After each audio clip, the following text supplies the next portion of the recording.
warahmatullahi wabarakatuh. Bismillah walhamdulillah wassalatu wassalamu ala rasulillah wa ala alihi wa sahbihi wa mawalah. Siyadatul habaib asyurafa wa sa'adatul ulama il-fudala wa jami'il hadirin al-hibba'il a'izza rahimakumullah. في هذه المناسبة السعيدة وبهذا المسجد المبارك لا أنسى أن أوصيكم جميعا ونفسي بتقوى الله وبطاعة رسول الله صلى الله عليه وآله وصحبه وسلم. فنسأل الله سبحانه وتعالى أن يجعلنا جميعا من المتقين. Amin ya rabbal alamin. Hibail kiram,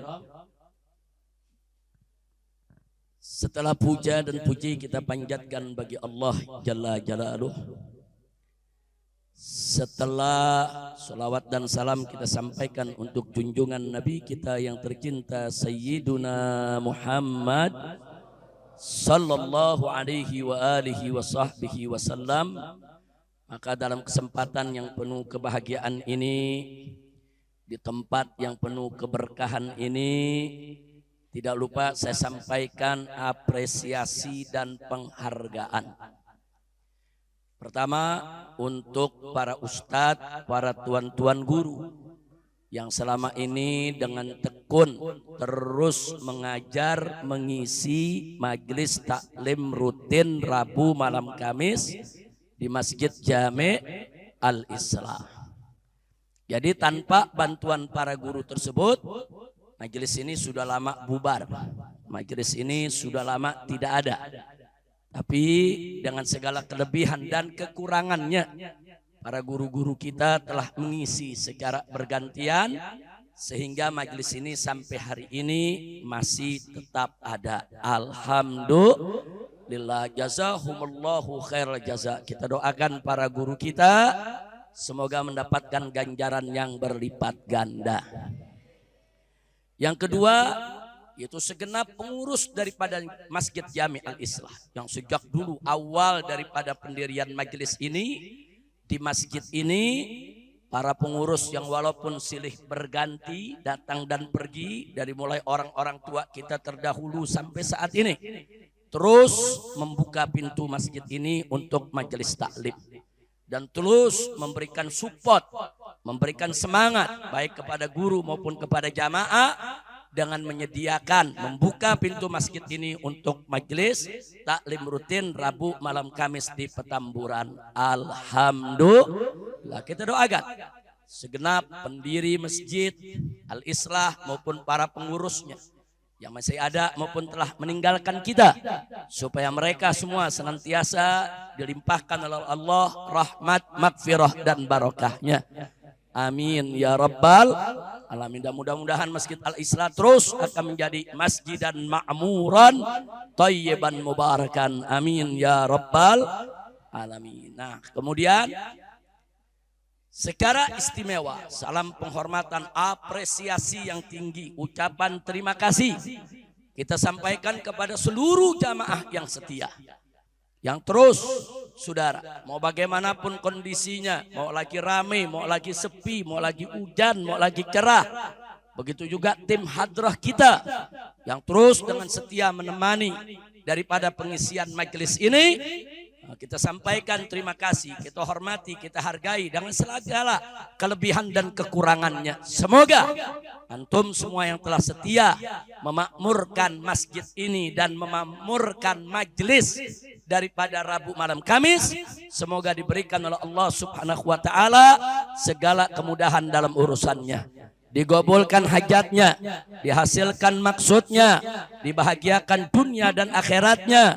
Amin ya rabbal alamin. Yang berikutnya kita juga sampaikan terima kasih, apresiasi, penghargaan kepada seluruh warga Petamburan Masyarakat tetangga masjid ya mungkin selama setiap malam Kamis ada yang agak terganggu ya ikhwan, karena kadang-kadang pengajiannya sampai jam 11, kadang-kadang sampai jam 12 malam, tapi masyarakat menganggap biasa karena memang sudah puluhan tahun saudara. Tapi sungguh pun begitu, tetap saudara, kerelaan masyarakat, keridhaan masyarakat itu juga menjadi support buat kita semua.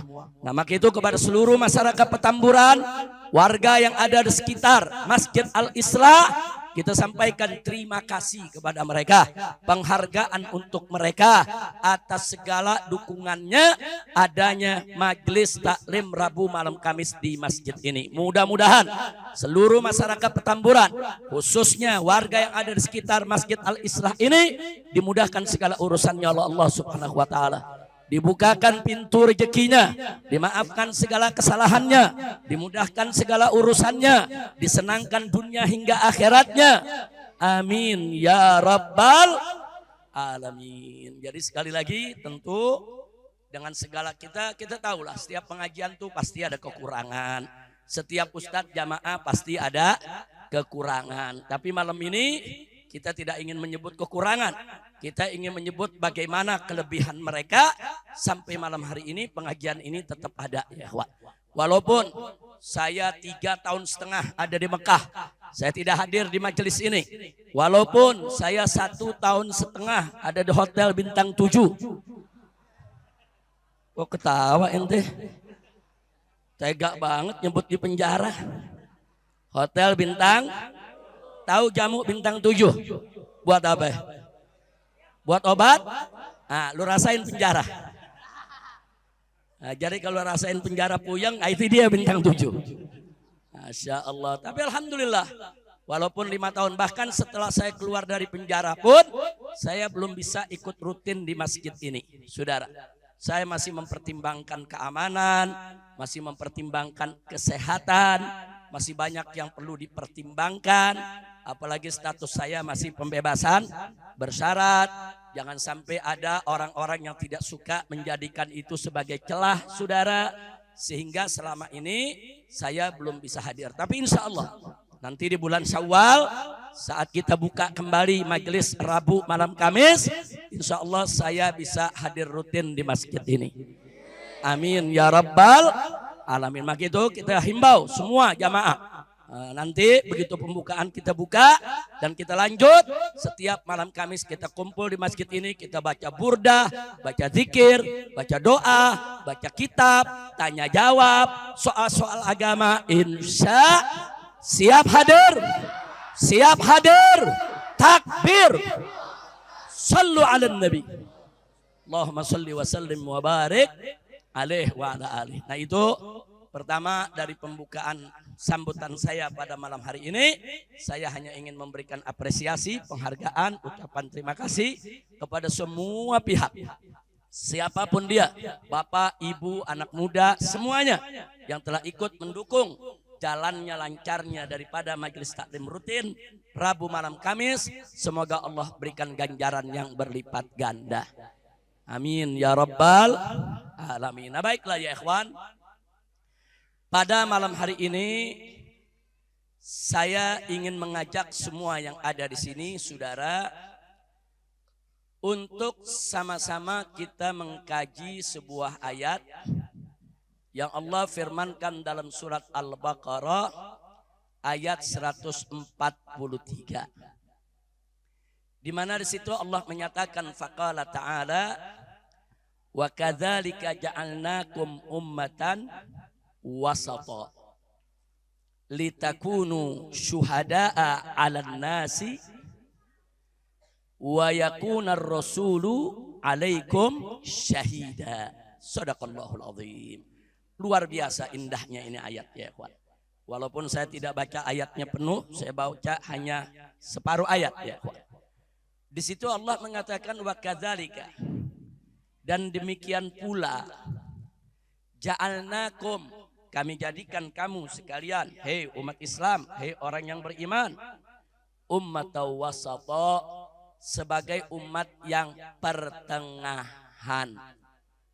Pertengahan, tidak berlebihan di dalam memahami dan mengamalkan ajaran agama, begitu juga tidak abai, tidak lalai di dalam melaksanakan ajaran agama. Ada pertengahan, saudara. Nah, kemudian Allah nyatakan dalam ayat itu, untuk apa itu semua? Litakunu syuhada'a 'alan nas, agar kamu sekalian menjadi saksi atas perbuatan umat manusia. Jadi kita ini umat Islam, saudara, menjadi umat pertengahan, kita akan menjadi saksi apa yang dilakukan oleh umat manusia di dunia yang ada di sekitar kita. Kemudian selanjutnya Allah menyatakan, wa yakunar rasulu alaikum syahida, dan Nabi pun akan menjadi saksi bagi kamu sekalian. Kita jadi saksi untuk umat manusia, Nabi akan jadi saksi buat kita sebagai umatnya, saudara. Nah, yang ingin saya garis bawahi adalah kalimat ummatan wasato. Allah menyebut kita umat yang pertengahan. Apa sih pengertian ummatan wasato? Kalau di zaman modern ini, biasa disebut umat yang moderat. Tidak radikal, tidak liberal, saudara. Atau kalau dalam bahasa Arabnya, tidak ifrat, tidak tafrid. Apa itu ifrat? Ifrat itu al-ghulu fil qabul, menerima pemahaman agama secara berlebihan. Itu namanya al-ghulu fil qabul, dalam menerima ajaran agama berlebihan. Itu disebut ifrat. Nah, lawannya tafrid. Tafrid itu orang yang suka melalaikan, menghilangkan ajaran agama. Dia remehin ajaran agama, saudara. Nah, kalau di zaman sekarang ini, kelompok yang ifrat itu kelompok radikal. Kelompok yang memahami Islam secara berlebihan. Sedangkan yang tafrid ini kelompok liberal yang memahami Islam semau-maunya, seenak-enaknya, sesuka-sukanya, sehingga dia banyak mengabaikan kewajiban agama, saudara. Jadi sekali lagi kita disebut oleh Allah ummatan wasato, yang pertengahan. Pertengahan artinya tidak radikal, tidak liberal. Pertengahan artinya tidak ifrat, tidak tafrid, saudara. Betul-betul pertengahan. Itulah yang dimaksud dengan istilah zaman sekarang, moderat. Jadi moderat itu artinya memahami Islam apa adanya, sesuai yang dikehendaki oleh Allah dan Rasulnya, tanpa ditambah, tanpa dikurangi, tidak berlebihan, tapi juga tidak meremehkan, saudara. Itulah umat Nabi yang diinginkan oleh Allah dan Rasulnya, insya Allah. Nah, untuk lebih jelasnya, saya berikan dua contoh, saudara. Contoh pertama dalam urusan jihad. Contoh kedua dalam urusan rumah tangga. Saudara, dalam urusan jihad ada satu ayat Allah Subhanahu wa taala menyatakan dalam Al-Qur'an kepada orang yang beriman, wa qatilul musyrikina kafah. Artinya perangilah orang-orang musyrik kafah semuanya. Jadi ayat ini memerintahkan orang beriman untuk perangi itu orang-orang musyrik. Perangi itu orang-orang kafir semuanya. Kafah seluruhnya. Ayat ini, saudara, kalau dipahami secara ifrat atau tafrid berbahaya. Kalau dibawa ke paham radikal atau dibawa ke paham liberal berbahaya. Mari kita lihat kelompok ifrat, kelompok radikal nih, yang berlebihan di dalam memahami ajaran agama. Apa dia bilang? Tuh, Allah perintahkan kita untuk bunuh orang musyrik semuanya. Udah habisin aja orang kafir, bunuh semua. Bahaya gak? Bahaya gak? Bahaya ya ikhwan. Dia pakai dalil firman Allah. Bukan dalilnya yang salah, bukan firman Allahnya yang salah, pahamnya yang salah. Dia memahami ayat secara berlebihan. Al-ghulu fil qabul. Cara dia menerima ayat tersebut terlalu emosional, saudara. sehingga dia berlebihan, sehingga dia melakukan ifrat, sehingga dia memahami ayat sebagai perintah untuk menghabisi semua orang kafir dan musyrik tanpa pandang bulu. Ya, nah, saya mau tanya, paham begini bahaya gak? Bahaya gak? Itu radikal namanya ya, Wan. Itu namanya. Kenapa dia radikal? Karena dia punya paham ifrat. Karena dia terlalu berlebihan di dalam memahami Islam. Kira-kira jelas tidak? Nah, sekarang yang liberal. Kalau liberal tadi tafrid. Dia mengabaikan. Apa dia bilang begitu? Lihat ayat tuh. Lihat tuh dalam Al-Quran. Masa kita disuruh main bunuh gitu orang kafir musyrik semua? Ini dulu berlakunya dulu zaman Nabi Muhammad tuh orang kafir jahat-jahat disuruh bunuh. Kalau sekarang nggak bisa. Ini ayat udah kadaluarsa. Ini ayat sudah tidak relevan. Ini ayat udah nggak boleh diberlakukan sekarang. Nah ini namanya tafrid. Dia menolaknya al-ghulu fil rafad. Saudara, kalau ifrat al-ghulu fil qabul. Kalau tafrid al-ghulu fil rafad. Kalau ifrat berlebihan dalam menerima. Kalau tafrid berlebihan dalam menolak. Saudara.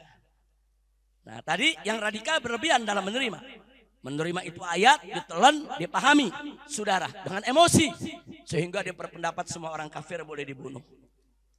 Sementara yang liberal, saudara, dia tafrid, saudara.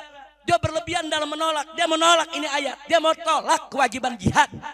Berlebihan dalam menolak, saudara. Sehingga saudara dia nekat mengatakan ayat itu sudah kadaluarsa. Ayat itu sudah tidak relevan. Ayat itu sudah tidak boleh dikaji lagi. Ayat itu sudah tidak boleh diamalkan lagi. Nanti dia katakan ayat itu melanggar HAM. Tidak sesuai dengan hak asasi manusia. Ayat itu sudah kadaluarsa. Ayat itu sudah ketinggalan zaman. Ini namanya paham tafrid. Saudara, nah paham semacam ini saya tanya, bahaya tidak? Bahaya. Dia bisa menghapus hukum jihad. Hukum jihad dihapus. Saudara.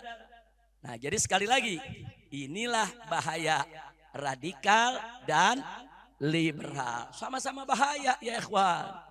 Liberalnya bahaya, radikalnya juga bahaya. Yang radikal nanti bisa mencoreng citra Islam, saudara. Yang liberal justru dia merusak. Ini sama-sama merusak.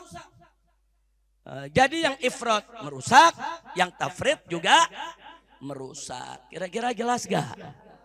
Paham? Sekali lagi saya tanya, paham radikal bahaya tidak? Paham liberal bahaya tidak? Bahaya. Nah lalu bagaimana paham Islam yang sebenarnya? Tadi Allah sudah nyatakan wa kadzalika ja'alnakum ummatan wasata. Kami telah jadikan kamu sekalian umat yang pertengahan. Nah, yang pertengahan artinya apa? Jangan radikal. Yang pertengahan artinya apa? Tidak liberal, pertengahan. Nah, bagaimana Islam memahami ayat tadi? Di dalam memahami ayat Al-Qur'an, tidak hanya berpegang kepada satu ayat dengan mengabaikan ayat yang lain. Kan ayat jihad dalam Al-Quran banyak. Bukan itu saja saudara. Kan hadis bicara tentang jihad banyak saudara. Kumpulkan semua ayat. Kumpulkan semua hadis tentang jihad. Baru kita bisa paham maksud ayat tadi. Maksud ayat tadi saudara. Perangilah orang-orang musyrik yang mengganggu Islam. Perangilah orang-orang kafir yang memerangi Islam, saudara. Jadi orang-orang kafir yang memerangi Islam, orang-orang musyrik yang memerangi Islam, orang kafir, orang musyrik yang membantai umat Islam, yang menghabisi umat Islam, lawan, saudara, lawan, habisi mereka. Itu perintah ayat. Kira-kira jelas gak? Lalu kalau orang kafir yang nggak menyerang Islam, nggak boleh. Kalau orang kafir yang berhubungan baik dengan umat Islam, enggak boleh. Kalau orang kafir yang tidak mengganggu umat Islam, enggak boleh. Makanya dalam fikih dibagi. orang kafir itu ada 4 macam. Yang pertama kafir zimmi, orang kafir yang hidup di negara Islam, dia berkelakuan baik, dia ikut aturan, dia menjaga keamanan, ketertiban, semua aturan dia patuhi, saudara. Itu kafir zimmi, nggak boleh kita ganggu. Haram kita ganggu hartanya dan haram kita ganggu keselamatan badan dan nyawanya. Kira-kira jelas tidak? Jelas tidak? Yang kedua, kafir mu'ahad, saudara. Apa itu kafir mu'ahad? Kafir, orang kafir yang tinggal di negeri kafir, tapi negeri dia negeri kita ada perjanjian.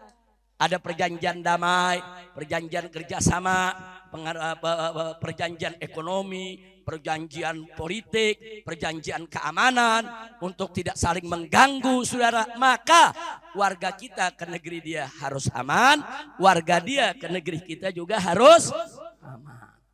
Kira-kira jelas gak? Gak boleh kita ganggu. Yang berikutnya kafir musta'man, saudara. Siapa itu kafir musta'man? Kafir yang minta perlindungan kepada umat Islam. Ada orang kafir tinggal di negeri kafir, cuman negerinya kejam, zalim. Rakyatnya dibunuh, rakyatnya dirampok, saudara. Nah, orang kafir ini protes, dikejar-kejar, mau dibunuh. Dia lari ke negeri kita, minta suaka politik, minta perlindungan hukum. Kemudian negara kita berikan, dilindungi. Silakan dia masuk tinggal di negeri kita. Itu namanya kafir musta'man. Enggak boleh kita ganggu, saudara. Begitu saya tanya, Islam indah gak? Indah gak? Jadi apa semua orang kafir boleh dibunuh? Apa boleh semua orang kafir boleh dihabisi? Apa semua orang kafir boleh diperangi? Saudara, enggak boleh. Kafir zimmi enggak boleh kita ganggu. Kafir mu'ahad nggak boleh kita ganggu. Kafir musta'man nggak boleh kita ganggu. Yang keempat, kafir harbi. Siapa itu kafir harbi? Orang kafir yang terang-terangan memerangi umat Islam, saudara. Dia membakar rumah umat Islam, membunuh umat Islam, membantai umat Islam, saudara, memperkosa perempuan-perempuan Islam, menghabisi anak-anak orang Islam, saudara. Orang kafir semacam ini, saudara, halal darahnya untuk ditumpahkan dan wajib untuk kita perangi mereka, saudara. Bukan lagi boleh, wajib, dalam rangka untuk membela umat Islam yang terzalimi. Kira-kira jelas tidak? Jelas tidak? Nah, sekarang saya tanya, ada radikal, ada liberal, saudara, ada umat Islam yang ikut ajaran Islam secara kafah. Saya mau tanya, saudara, yang ngawur yang mana? Radikal ngawur gak? Liberal? Islam? Nggak ngawur. Radikal ngawur, liberal ngawur, tapi Islam yang moderat ngawur tidak? Enggak. Sampai di sini jelas? Sampai di sini jelas? Tahu makna Islam moderat? Tahu makna Muslim moderat? Paham? Alhamdulillah. Sekarang yang kedua saya kasih contoh. Urusan rumah tangga. Di dalam surat An-Nisa ayat 34 Allah menyatakan tentang perempuan-perempuan yang dikhawatirkan saudara melakukan nusus, melanggar perintah suami. Saudara mengkhianati suami. Di situ Allah katakan wallati takhafuna nusyuzahunna fa'izuhunna wahjuruhunna fil madaji wadribuhunna. Subhanallah. Dalam ayat ini apa disebut? Wallati, itu perempuan-perempuan kalian punya istri. Yang mana? Takhafuna nusyuzahunna, yang kamu khawatirkan penyelewengan mereka, yang kamu khawatirkan kesetiaan mereka, mereka enggak setia lagi. Maka kata Allah, fa'izuhunna, kasih dia nasihat. Kasih nasihat. Kalau ada istri kita mulai enggak taat, disuruh enggak keluar rumah, dia keluar rumah. Disuruh jangan terima tamu, dia terima tamu, saudara. Nah jadi nih kelihatannya kita khawatir, wah ini mulai nggak taat nih. Nah jadi kata Allah apa? Fa'izuhunna, nasehatin dong, nasehatin. Lalu kalau dinasehatin nggak ngerti, beberapa kali dinasehatin nggak ngerti, Allah kasih jalan yang kedua, wahjuruhunna fil mabaji, pisah ranjang, jangan tidur sama dia, suruh dia tidur di kamar yang lain. Nah, jadi kasih pelajaran, takdib, supaya dia kembali untuk setia kepada suami. Nah, luar biasa ajaran Islam, ada tahapan. Nah kalau udah pisah ranjang nggak ngerti juga, kata Allah, wadribuhunna, pukul mereka. Nah ini yang jadi masalah nih, pukul mereka. Nah saya nggak mau cerita yang awalnya, yang pukul ini sudah. Kaum radikal saudara melihat ayat ini pukul, emang disuruh pukul, dia tempeleng bini, dua gebukin saudara. Kalau kita tegur, Allah yang suruh. Allah bilang dalam Al-Quran, wadribuhunna, pukul itu perempuan, pukul. Oh ini yang radikal. Wah, Allah yang suruh, nggak disuruh aja dia pukul, apalagi disuruh. Ayo lelaki ngaku. Ada gak laki yang suka ngebukin bini? Ada gak? Kejam loh. Jangan, ini paham radikal. Mentang-mentang Allah suruh pukul, dia pukul semau-maunya saudara. Itu paham radikal. Itu ifrat, berlebihan di dalam memahami agama saudara. Berlebihan di dalam menerima dan memahami suatu ayat. Terlalu emosi. Betul Allah suruh pukul saudara, tapi bukan seenaknya kita mukul, bukan semau-maunya kita pukul saudara. Nah paham begini disebut paham radikal. Bahaya gak? Bahaya gak? Kalau ikut paham radikal, bini bonyok gak? Bu, gawat gak bu? Gawat, bonyok urusan tuh bini. Jadi radikal itu bukan hanya urusan perang aja saudara. Dalam rumah tangga pun paham radikal bisa masuk. Dalam urusan perang bahaya, dalam urusan rumah tangga juga bahaya saudara. Nah sekarang masuk paham liberal. Kalau liberal tadi apa? Berlebihan dalam menolak. Dia bilang apa? Wadribuhunna, pukul. Wah, ini kekerasan dalam rumah tangga ini. Ini ayat KDRT. Jadi ayat Qur'annya disalahin saudara. Masa disuruh pukul istri? Ini melanggar HAM. Ini melanggar hak asasi manusia. Ini merupakan KDRT, kekerasan dalam rumah tangga. Ini sudah kadaluarsa. Ini nggak boleh berlaku. Ini nggak boleh diamalkan. Ini harus dihapus dari Quran. Masya Allah. Saya tanya, paham begini bahaya gak? Bahaya juga saudara. Yang tadi berlebihan dalam menerima, yang ini berlebihan dalam menolak saudara. Nah sekarang Islam yang moderat bagaimana? Ummatan wasata, di tengah-tengah saudara. Dia tidak seperti radikal. Betul Allah suruh pukul, betul. Memang Allah suruh pukul. Dan kalau suami pukul istri, itu bukan KDRT saudara. Tergantung mukulnya. Kalau mukulnya pakai gaya Mike Tyson, ya KDRT. Jahat bener loh. Bini dipukul gaya Mike Tyson. Gebuk.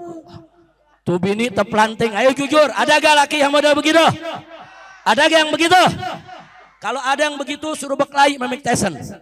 Jangan membini loh, betul? Istri itu lemah, perempuan itu makhluk lemah. Perempuan itu mesti disayangi, dikasihi. Saudara, nggak ada Islam mengajarkan mukul begitu saudara. Nggak ada saudara. Jadi suami dibolehkan mukul istri, satu, di bagian yang tidak membahayakan saudara. Dua, bukan di bagian-bagian seperti bagian yang terhormat, yang mulia, muka. Muka ini bagian mulia, bagian terhormat, nggak boleh saudara dipukul. Apapun alasannya nggak boleh suami pukul wajah daripada istri saudara. Nah, kemudian bagian yang membahayakan banyak, saudara. Bagian yang membahayakan yang bisa mematahkan tulangnya, yang bisa merusak ginjalnya, yang bisa menghancurkan rahimnya, saudara. Nggak boleh. Pukul yang nggak bahaya. Kerasnya pun saudara diukur. Jangan kerasnya saudara sampai kayak kecepatan 1000 km per jam tuh tangan. Pukul sekuat tenaga, enggak. Pukul dia punya pahanya. Pukul bagian yang tidak membahayakan. Menunjukkan kalau kita marah. Menunjukkan kalau kita tidak ridho. Menunjukkan kalau kita tidak suka. Silakan kita bentak, silakan kita marahi. Tapi pukul ada batasannya, saudara. Pukulan yang tidak membahayakan, pukulan yang tidak melukai, pukulan bukan di tempat yang terhormat. Kira-kira jelas tidak? Jelas tidak? Berarti suami mukul istri boleh gak? Boleh, asal ikut aturan. Jadi kalau suami sekedar marah sama istri, pukul pantatnya, KDRT bukan? KDRT bukan? Terus tuh istri lapor polisi, terus polisinya nanggepin, sama-sama geblek. Ya pukul pantat doang pakai lapor polisi. Udah gitu pakai diladenin laporan. Kecuali kalau mukul pantatnya pakai baja. Lo yang kelewatan, emang mesti lapor polisi itu begitu. Betul? Itu kalau begitu laporin aja polisi. Betul? Setuju? Mesti lapor polisi. Emang kalau nabok sedikit.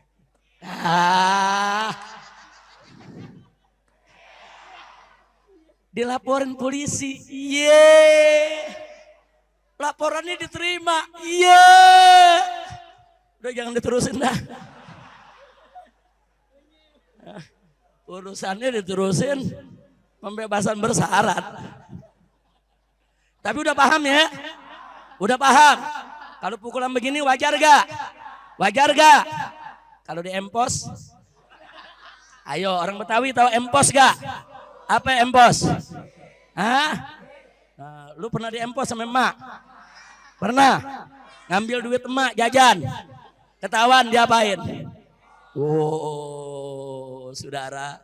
Jadi kalau pukulan-pukulan yang tidak melukai, pukulan-pukulan yang wajar, pukulan-pukulan yang tidak kejam, bukan pukulan brutal, bukan pukulan biadab, bukan pukulan yang berbahaya, dan bukan pukulan di wilayah wajah yang terhormat, saudara, nggak boleh. Kalau pukulan-pukulan di pantatnya, saudara, di bagian pahanya, saudara, yang tidak membahayakan dia, saudara, tidak melukai dia, maka pukulan semacam itu boleh, bahkan diperintahkan oleh Allah. Kira-kira jelas gak? Jelas gak? Jadi saya tanya, kalau gitu paham Islam moderat bagus tidak? Adil tidak? Pertengahan tidak? Takbir. Kalau paham radikal bahaya tidak? Paham liberal bahaya tidak? Nah, jadi sekali lagi, radikal singkirkan. Liberal singkirkan, jangan ada yang ikuti. Jadilah umat Islam seorang muslim yang moderat. Sampai di sini jelas? Paham? Nah, sekarang ada yang nanya, Habib, sekarang ada program moderasi beragama. Sekarang lagi dikampanyekan di sekolah-sekolah dari Sabang sampai Merauke. Wah, dananya besar, miliaran, saudara. Nah, bagaimana menurut Habib tentang program moderasi beragama? Saudara, saya sudah pelajari soal moderasi beragama. Saya sudah baca buku-buku moderasi beragama. Bahkan saya sudah baca kisi-kisinya semua. Itu bukunya luar biasa tebalnya, saudara. Kita sudah pelajari dan kita sudah lihat apa dan bagaimana yang dimaksud dengan moderasi beragama. Saya tidak ingin bicara panjang soal itu. Saya hanya ingin memberikan bekal saja. Kalau yang dimaksud moderasi beragama sebetulnya memoderatkan umat beragama. Bagaimana supaya umat beragama dalam menjalankan kehidupan beragama sikapnya moderat. Nah, jadi kalau moderasi beragama maksudnya seperti itu, memoderatkan paham umat Islam supaya tidak radikal, supaya tidak liberal, sesuai dengan ajaran Islam, ya bagus, kita terima. Kalau memang itu merupakan program untuk menjauhkan umat Islam dari sifat radikal dan sifat liberal. Kira-kira jelas tidak? Tapi kalau yang dimaksud moderasi beragama, ajaran Islamnya yang mau dimoderatkan. Ini lucu. Kenapa lucu? Karena Islam sudah moderat. Umat Islam ini sejak dulu ummatan wasata. Al-Quran sudah turun 14 abad yang lalu. Sebelum kata moderat itu lahir, Islam sudah nyebutin dari saat Al-Quran itu turun. Di mana Allah nyatakan wa kadzalika ja'alnakum ummatan wasata. Jadi sebelum moderasi beragama datang 14 abad yang lalu, Allah sudah memberikan kesaksian umat Islam ini harus menjadi umat yang moderat, saudara. Jadi kalau mau dimoderatkan lagi, apanya yang mau dimoderatkan, saudara? Jadi yang perlu dimoderatkan itu yang radikal, wajib dimoderatkan. Yang harus dimoderatkan yang liberal, wajib untuk dimoderatkan. Tapi Islam yang sudah menjalankan ajarannya dengan baik dan benar tidak perlu dimoderatkan lagi. Kenapa? Sebab sudah moderat. Kira-kira jelas tidak? Nah makanya kita tanya lagi yang maksud moderasi ini yang bagaimana?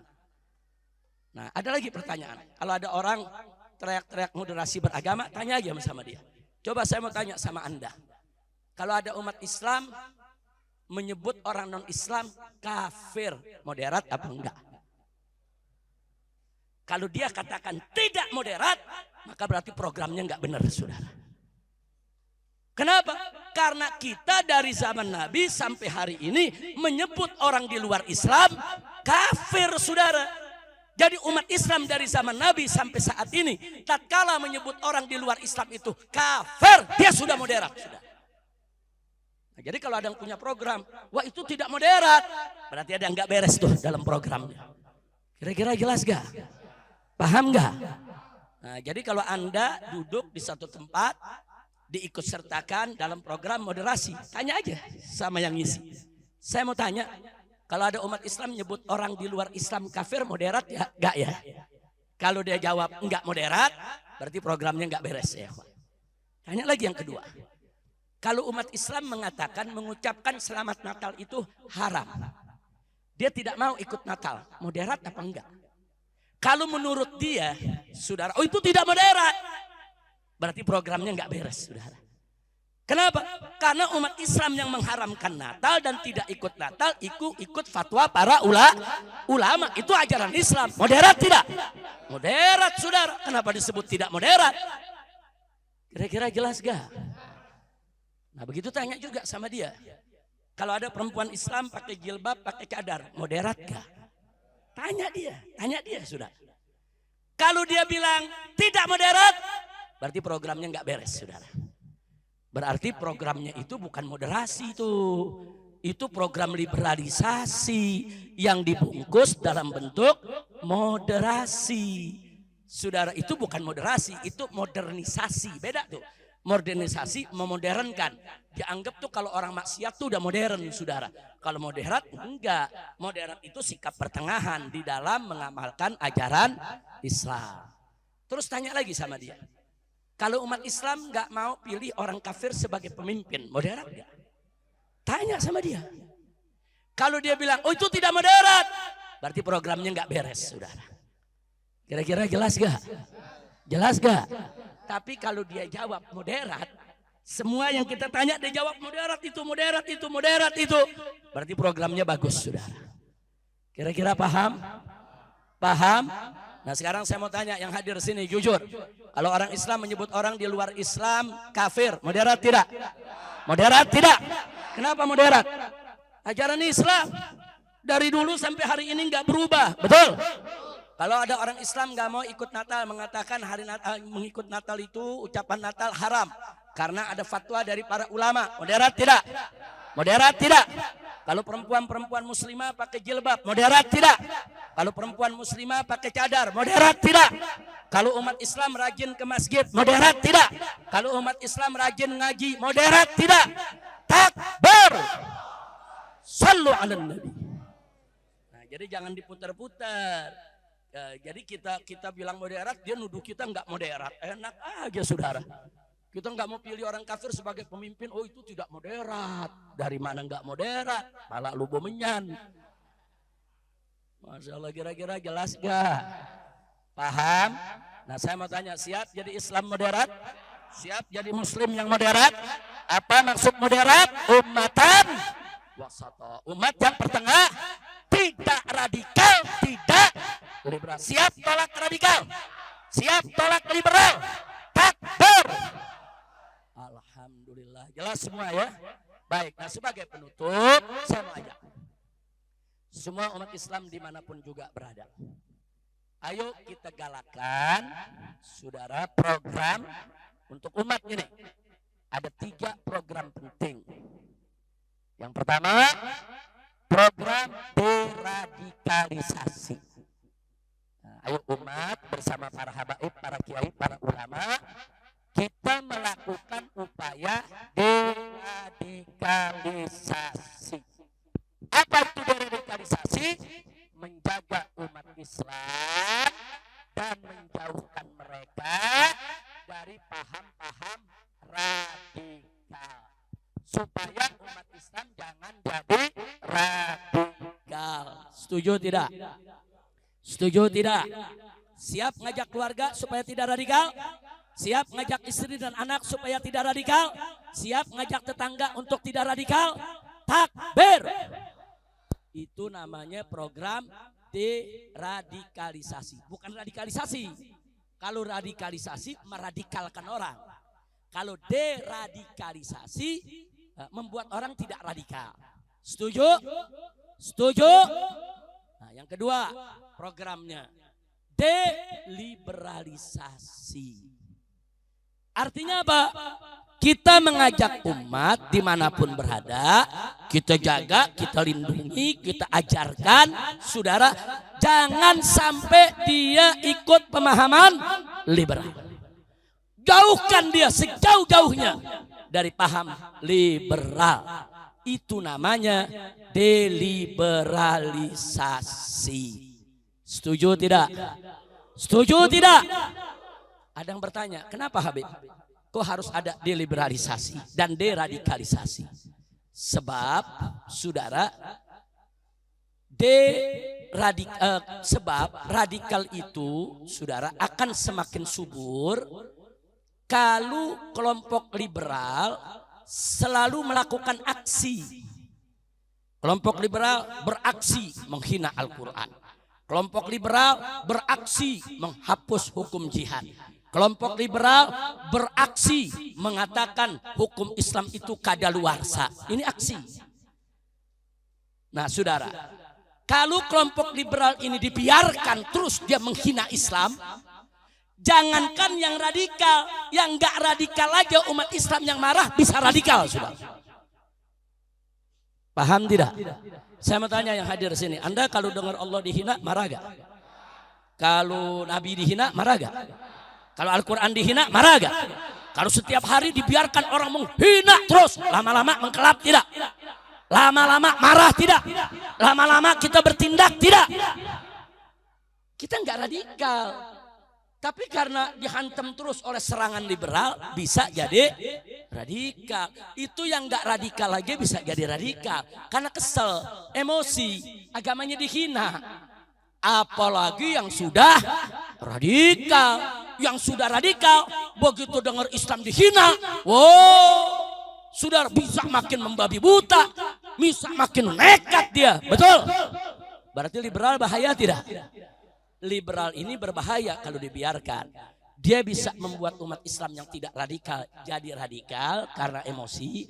Dan dia bisa membuat orang yang sudah radikal menjadi super radikal. Kira-kira jelas gak? Jelas gak? Kalau liberalnya nggak ada yang hina Allah, nggak ada yang hina Nabi, nggak ada yang hina Al-Quran, nggak ada yang radikal, saudara. Andai kata pun ada yang radikal dalam berpendapat, saudara. Tapi masih bisa diredam, karena nggak ada yang memancing mereka, saudara. Kira-kira jelas? Jadi sekali lagi, liberal bahaya tidak? Nah, jadi kalau kita mau deradikalisasi tanpa deliberalisasi, omong kosong. nggak bisa lakukan deradikalisasi seiring sejalan secara simultan, bersamaan, berkesinambungan, berkelanjutan dengan apa? Dengan deliberalisasi, saudara. Jadi deradikalisasi, deliberalisasi harus dijalankan bersama, saudara. Bagaimana jaga umat jangan radikal, jaga umat juga jangan liberal, saudara. Setuju tidak? Alhamdulillah. Kira-kira yang saya sampaikan jelas tidak? Paham ini semua? Paham? Betul? Yang terakhir, kalau kita mau gampang deradikalisasi dan kita juga mau mudah deliberalisasi, ada caranya.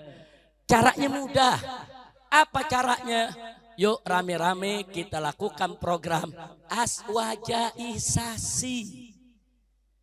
Kita sebarkan ajaran aswaja ke seluruh pelosok Indonesia, saudara. Karena ajaran aswaja, ahlus sunnah wal jamaah adalah ajaran yang moderat. Ajaran yang tidak radikal dan tidak liberal, saudara. Isi umat dengan aswaja, saudara. Begitu aswaja ini menyebar ke seluruh pelosok Indonesia, maka tidak ada tempat bagi radikal dan liberal, saudara, untuk berkembang. Loh, kenapa begitu?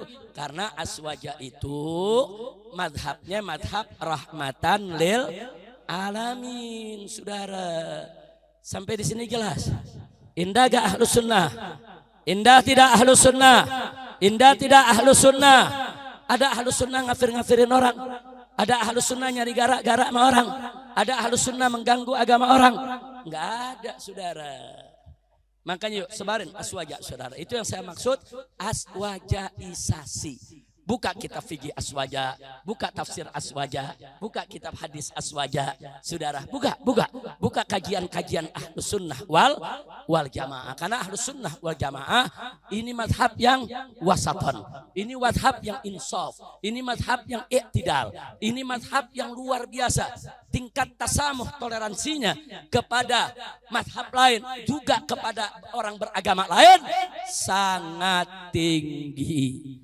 Nah, begitu saya mau tanya semua di sini, siap jaga aswaja? Siap jaga aswaja? Siap sebarluaskan aswaja? Takbir! Sallu ala nabi. Nah, sampai di sini jelas? Jadi kira-kira kalau umat Islam se-Indonesia udah jadi aswaja, aman gak Indonesia? Berkah gak Indonesia? Ada radikal? Nggak ada. Ada teroris? Nggak ada. Ada liberal? Ada ateis? Nggak ada. Sebarluaskan aja. Di majelis-majelis di mana-mana sebarluaskan aswaja ahlus sunnah wal jamaah. Sebarluasin seluas-luasnya ahlus sunnah wal jamaah. Itulah kunci negeri ini bisa tetap aman dan damai, insya Allah. Nah, itu yang bisa saya sampaikan.